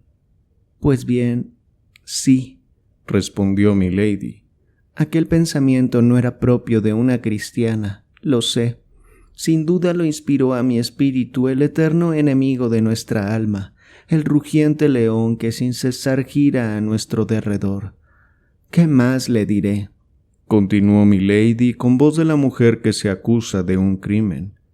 Aquel pensamiento ya no se borró de mi mente, y de tal pensamiento homicida sufro hoy el castigo.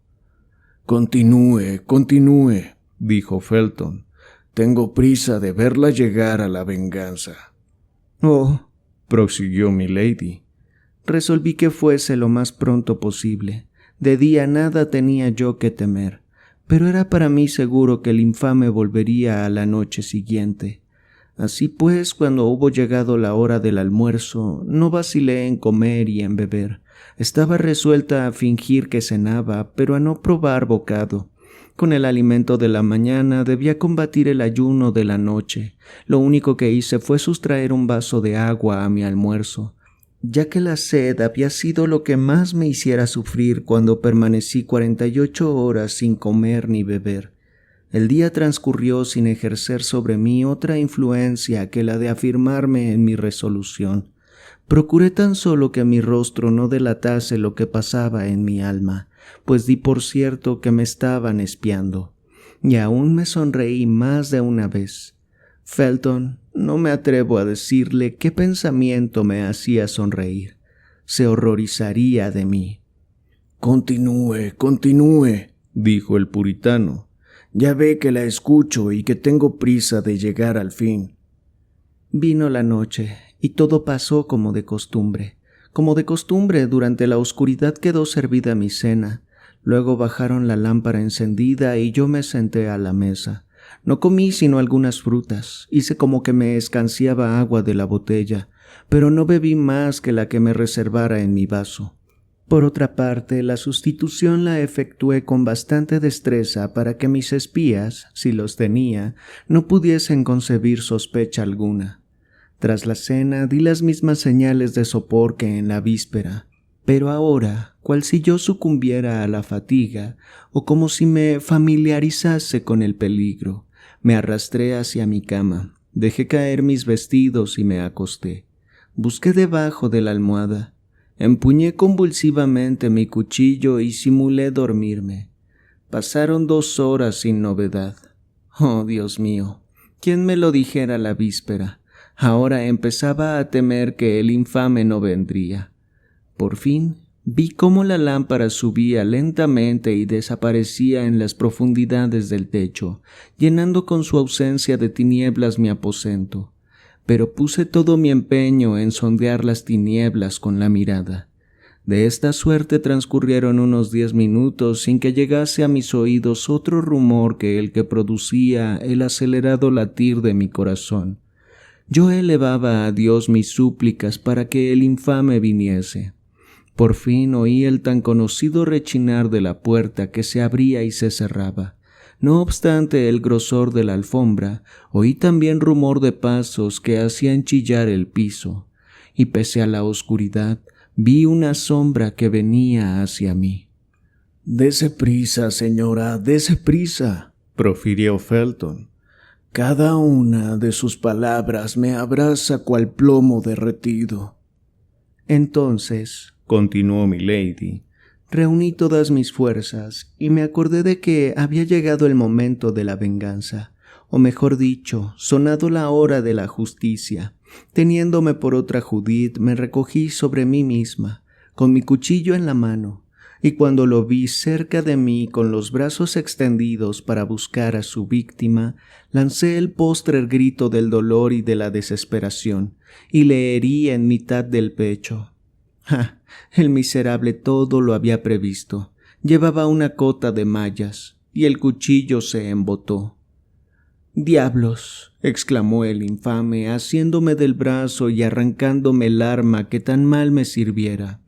«¿Con qué quiere quitarme la vida, mi hermosa puritana? Esto ya no es odio, es ingratitud. Vamos, cálmate, niña». Tenía para mí que se había amansado. No soy yo tirano de esos que guarden a la fuerza a las mujeres. En mi fatuidad no pude creer que no me amase. Pero ahora veo que no. Mañana estarás libre. Yo, que no alentaba más deseo que el de que me matara, le dije: «Váyase con tiento, porque mi libertad envuelve su deshonra». «Explícate, mi hermosa Sibila», repuso aquel. «Sí», dije, «mi libertad envuelve su deshonra porque en cuanto yo salga de aquí haré pública la violencia de que me ha hecho objeto, como haré público mi cautiverio. Denunciaré este palacio de infamia, y por muy encumbrado que esté, ay de usted, porque sobre usted está el rey, y sobre el rey está Dios». Mi perseguidor, por muy dueño que parecía ser de sí, no pudo reprimir un ademán de cólera. Y digo esto porque, si bien no me era dado ver la expresión de su semblante, sentí cómo se estremecía su brazo, sobre el cual tenía yo la mano. «Pues no saldrás de aquí», profirió mi perseguidor. «Bueno», exclamé, «en este caso el lugar de mi suplicio será también el de mi tumba. Moriré aquí. Y verás si un fantasma acusador no es más terrible que un ser viviente que amenaza». «No la dejarán arma alguna», añadió el infame. «Una hay», argüí, «que la desesperación ha puesto al alcance de toda criatura que tiene el valor de servirse de ella. Me dejaré morir de hambre». «Vamos a ver», dijo el miserable, «¿no vale más la paz que semejante guerra? Le devuelvo inmediatamente la libertad, la proclamo prototipo de virtud y la nombro la Lucrecia de Inglaterra». «Y yo digo», le respondí, «que usted es el sexto de ella, y le denuncio a los hombres como ya le he denunciado a Dios, y si es menester que como Lucrecia signe yo mi acusación con mi sangre, lo haré». «Esto ya es distinto», repuso con zumba mi enemigo. «Al fin y al cabo estás bien aquí, donde nada te faltará, y tuya será la culpa si te dejas morir de hambre». Tras estas palabras, el infame se fue, y yo, después de oír cómo se abría y cerraba la puerta, me quedé abismada, más en la vergüenza de no haberme vengado, lo confieso, que no en mi dolor. El miserable cumplió su palabra. El día y la noche siguiente transcurrieron sin que yo volviese a verlo. Pero también yo cumplí lo que ofreciera, no comí ni bebí, y como le previne, estaba decidida a dejarme morir de hambre. Pasé el día y la noche orando, confiada en que Dios me perdonaría mi suicidio. La segunda noche abrieron la puerta.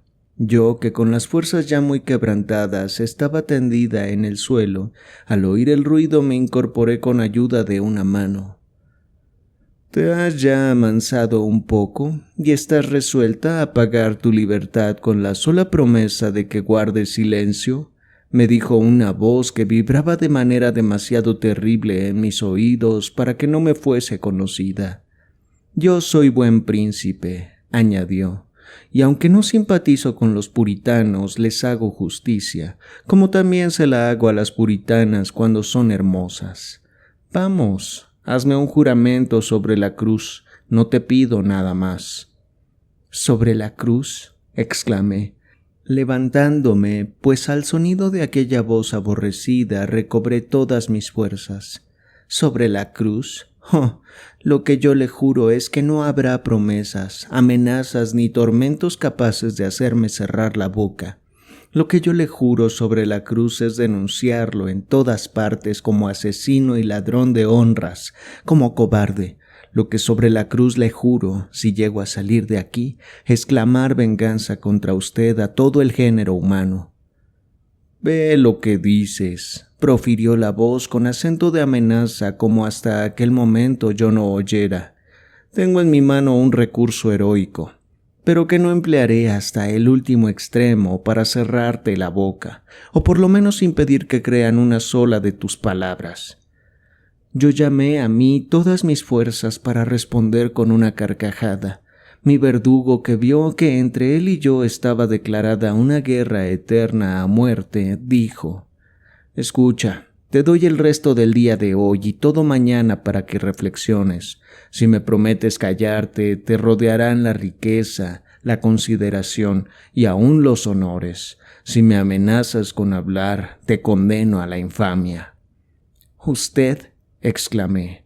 «A la infamia eterna e indeleble», respondió el protervo. «Usted», repetí. «Oh, Felton, en verdad le digo que le tuve por insensato». «Sí, yo», dijo el miserable. «Déjeme», exclamé. «Salga si no quiere que en su presencia me estrelle el cráneo contra las paredes. ¿Usted lo quiere?» «Enhorabuena», repuso el malvado. «Hasta mañana por la noche». «Hasta mañana por la noche», respondí, dejándome caer y mordiendo con rabia la alfombra.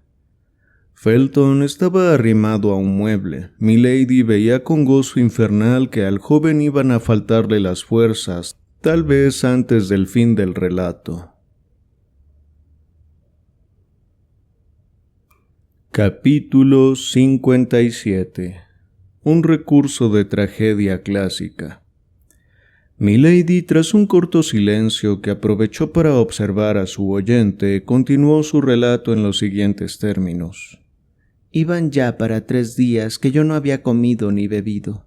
Mis padecimientos eran atroces, y a ellos de cuando en cuando se unían como unas nubes que me oprimían las sienes y me velaban los ojos.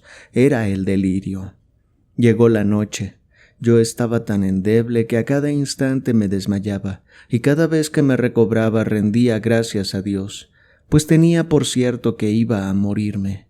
En medio de uno de mis desmayos oí cómo se abría la puerta, y el terror me devolvió los sentidos. El infame entró en mi aposento seguido de un hombre. Los dos iban enmascarados. A pesar de eso conocí a mi verdugo en su andar, en su voz y en el ademán imponente que el infierno ha dado a su persona para desventura de la humanidad. «¿Estás decidida a prestar el juramento que te pedí?», me preguntó el miserable. «Usted mismo dijo que los puritanos cumplen lo que prometen», repuse, «y ya oyó lo que le prometí. Le perseguiré en la tierra ante el tribunal de los hombres y en el cielo ante el tribunal del Omnipotente». «¿Con qué persistes?», exclamó. «Juro ante el Dios que nos está oyendo», dije, «que tomaré el mundo entero por testigo de su crimen hasta que haya encontrado quien me vengue». «Tú eres una prostituta», exclamó con voz tonante mi martirizador, «y vas a sufrir el suplicio de las prostitutas, vilipendiada a los ojos del mundo al cual invocarás esfuerzos en probar a ese mundo que no eres culpable ni loca». Y dirigiéndose al hombre que lo acompañaba, añadió: «Verdugo, cumple con tu deber». «Oh, su nombre, dígame su nombre», exclamó Felton. A pesar de mis gritos y de mi resistencia, pues empezaba yo a comprender que se trataba para mí de algo peor que la muerte, el verdugo me cogió, me derribó en tierra, me lastimó con ligaduras y sofocada por los sollozos, casi sin conocimiento invoqué a Dios, que no me escuchaba, y lancé de improviso un espantoso grito de dolor y de vergüenza. Un fuego abrasador, un hierro candente, la marca del verdugo acababa de sellarse en mi hombro. Felton lanzó un rugido. «Vea», dijo milady, levantándose con dignidad de reina. «Vea qué nuevo martirio inventaron para la mujer pura, y sin embargo víctima de la brutalidad de un bandido. Aprenda a conocer el corazón de los hombres, Felton, y en adelante no sea tan ligero en convertirse en instrumento de sus injustas venganzas». Milady se desabrochó con rapidez el vestido, desgarró la batista que le cubría el seno, y enrojecida por simulada cólera y fingida vergüenza, mostró al joven la indeleble marca que deshonraba a aquel hombro tan hermoso. «¿Qué veo?», exclamó el puritano. «Una flor de lis». «Ahí precisamente es donde está la infamia», respondió milady. «Si me hubiesen impreso la marca de Inglaterra, hubiera sido menester probar qué tribunal me la había impuesto, y yo habría hecho un llamamiento público a todos los tribunales del reino. Pero el estigma de Francia, por Francia estaba yo realmente errada». Era demasiado para Felton. Pálido, inmóvil, anonadado por esta revelación espantosa, deslumbrado por la sobrehumana hermosura de aquella mujer que se exhibía a él con una impudicia que a él le pareció sublime, el teniente acabó por caer de rodillas ante milady, como hacían los primitivos cristianos ante las puras y santas mártires a quienes la persecución de los emperadores entregaba en el circo a la sanguinaria lascivia del populacho. A los ojos del puritano desapareció el estigma para no quedar más que la hermosura. «Perdón, dijo Felton. ¿Perdón de qué?», preguntó milady, que en las pupilas del joven leyó amor. «De haberme asociado con sus perseguidores». Milady tendió la mano al teniente. «Tan joven y tan hermosa», exclamó Felton, cubriendo de besos aquella mano. Milady dirigió al joven una de esas miradas que convierten en rey a un esclavo. Felton soltó la mano de su interlocutora para besarle los pies. Ya no la amaba, sentía adoración por ella. El joven una vez se hubo calmado su efervescencia, y cuando milady aparentemente hubo recobrado una serenidad que no la abandonara, cuando hubo visto desaparecer bajo el velo de la honestidad aquellos tesoros de amor que únicamente se los escondían tan cuidadosamente para hacérselos desear con más fuego, dijo: «Solo una cosa tengo que pedirle ahora, y es que me declare el nombre de su verdadero verdugo, pues para mí no hay más que uno. El otro no era más que el instrumento». «¿Cómo, hermano?», exclamó milady. «¿Todavía es menester que te lo nombre? ¿No lo has adivinado?». «¿Qué?», profirió Felton. «¿Él? ¿También él? ¿Siempre él? ¿Qué? ¿El verdadero culpable?». «El verdadero culpable», repuso milady, «es el devastador de Inglaterra, el perseguidor de los verdaderos creyentes, el infame ladrón de la honra de tantas mujeres, el que por un capricho de su corrompido corazón va a hacer derramar tanta sangre a Inglaterra, el que hoy protege a los protestantes para venderlos mañana». «Buckingham, ¿con qué es Buckingham?», exclamó Felton exasperado. Milady escondió el rostro en las manos como si no pudiese soportar la vergüenza que le recordaba aquel nombre. «Buckingham, verdugo de esa criatura angelical», prorrumpió el teniente. «Oh Dios, ¿y tú no lo has aniquilado con tus rayos? ¿Y lo has dejado noble, honrado y poderoso para que nos perdiera a todos?». «Dios abandona al que se abandona a sí mismo», repuso milady. «pero ese hombre se propone atraer sobre su cabeza el castigo reservado a los malditos», continuó Felton con exaltación cada vez mayor. «Quiere que la venganza humana se adelante a la justicia divina. Los hombres le temen y le dejan hacer». «Oh», dijo Felton, «yo no le temo, ni le dejaré que haga. Milady sintió su alma inundarse de gozo infernal. «Pero, ¿cómo se explica que Lord Winter, mi protector, mi padre», preguntó Felton, «se halle enredado en este asunto?» «Escuche, Felton», repuso Milady. «Escuche, digo, porque quiero que vea que junto a los hombres viles y despreciables todavía alientan caracteres grandes y generosos.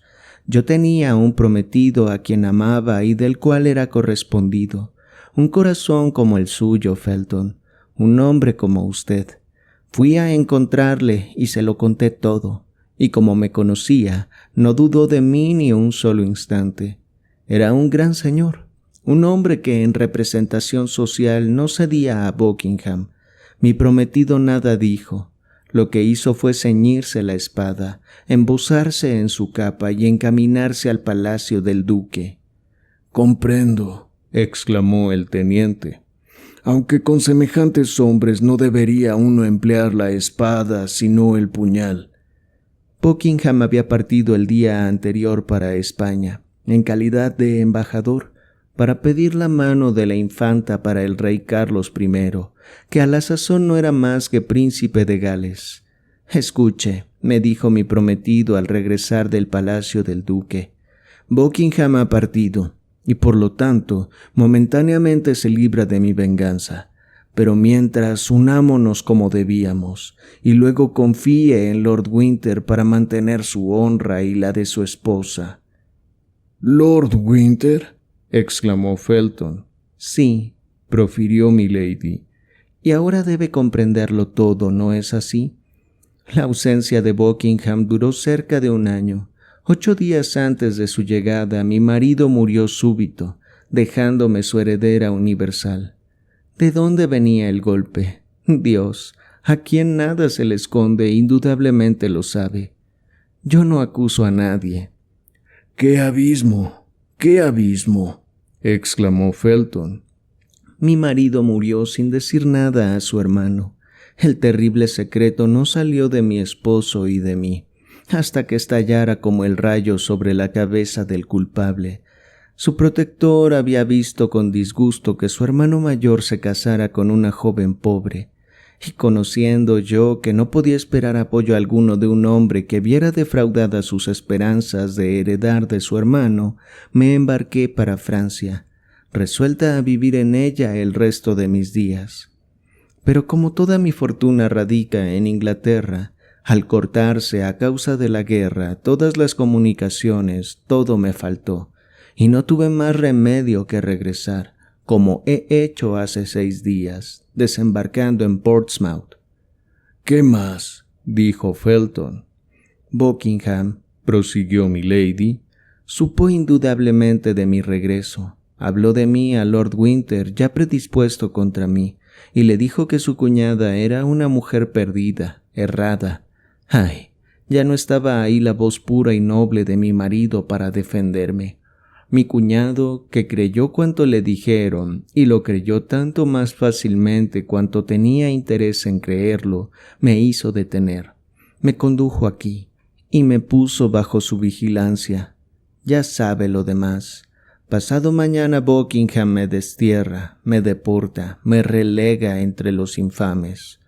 Oh, la trama está bien urdida, la conspiración es hábil, y mi deshonra no sobrevivirá a ella. Ay, es menester que yo muera, Felton. Ya lo ve. Deme ese cuchillo». Tras estas palabras, y como si hubiese agotado todas sus fuerzas, Milady se dejó caer endeble y desfallecida en brazos del joven oficial, que ebrio de amor, de cólera y de incógnitas voluptuosidades para él, la recibió enajenado, la estrechó contra su corazón, estremeciéndose al aliento de aquella boca tan hermosa, fuera de sí al contacto de aquel palpitante seno. «No, no», dijo Felton, «vivirás honrada y pura, vivirás para triunfar de tus enemigos». Milady apartó de sí con lentitud al teniente, atrayéndole a la vez con la mirada, pero Felton a su vez se apoderó de ella, implorándole como a una divinidad. Oh, la muerte, decía milady velando su voz y sus párpados. La muerte antes que la afrenta. Felton, hermano mío, amigo mío, te lo ruego con toda el alma. Mátame. No, exclamó el puritano. Vivirás, y vivirás vengada. Felton, siembro la desventura en cuanto me rodea. Abandóname, Felton. Déjame morir. Pues bien, moriremos juntos, profirió el joven apoyando sus labios en los de la presa.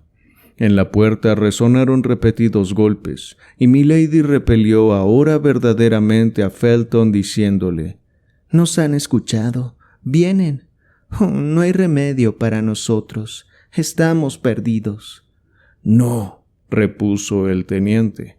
«Es el centinela que me avisa de la llegada de una ronda». «Entonces apresúrese a abrir usted mismo». Felton obedeció. Y es que milady era ya su único pensamiento, su alma toda. Al abrir, el teniente se encontró de manos a boca con un sargento que mandaba una patrulla. «¿Qué hay?», preguntó el puritano. «Me habías dicho que si oía pedir socorro abriese la puerta», dijo el centinela. «Pero como se ha olvidado de dejarme la llave y le he oído gritar sin comprender lo que decía, he llamado al sargento». «Y aquí estoy», dijo éste. Felton, fuera de sí, casi loco, no respondió palabra. Milady, que comprendió que era ella la que debía dominar la situación, se abalanzó a la mesa, empuñó el cuchillo que el teniente dejara en ella y exclamó: «¿Con qué derecho quieren impedirme que me mate?» «Santo Dios», dijo Felton al ver brillar el cuchillo en la mano de la presa. En esto resonó en el corredor una carcajada de ironía. Era el varón, que atraído por el ruido, envuelto en una bata y con su espada sobarcada, estaba en pie a la puerta. «¡Ja, ja!», exclamó Lord Winter. «Ya hemos llegado al último acto de la tragedia. ¿Ya lo ves, Felton? El drama ha seguido todas las fases previamente indicadas por mí. Pero no temas, no llegará la sangre al río». Milady, comprendiendo que de no dar a Felton una prueba inmediata y terrible de su valor, estaba perdida, dijo: «Se engaña, milord. La sangre manará, y ojalá que Dios haga caer esa sangre sobre los que la hacen manar». Felton lanzó un gran grito y se precipitó hacia ella, pero ya era demasiado tarde. Milady se había herido. Por fortuna, empero, o más bien por haber sido diestramente dirigido, el cuchillo había chocado con el envallenado de hierro que en aquel entonces defendía como una coraza el pecho de las mujeres, y resbalando por el vestido y desgarrándolo, había penetrado oblicuamente entre la carne y hueso. No por eso dejó de teñirse inmediatamente en sangre el vestido de milady, la cual dio consigo en tierra y al parecer desmayada. «Hay una mujer que estaba bajo mi custodia y que se ha suicidado, milord», dijo Felton con ademán sombrío y arrancando el arma. «Soségate, Felton», dijo el varón. «No está muerta. Los demonios no mueren tan fácilmente. Soségate y ve a mi habitación y espérame en ella». «Pero, milord». «Ve, te lo ordeno». A este mandamiento de su superior el teniente obedeció, pero al salir se metió el cuchillo en el seno. El varón se limitó a llamar a la mujer que servía a milady, y una vez aquella hubo llegado le encomendó la presa, que continuaba desmayada y la dejó a solas con ella. Sin embargo, como era posible que a pesar de sus sospechas la herida fuese grave, el varón ordenó sobre la marcha que un hombre se subiese a caballo y fuese a por el médico.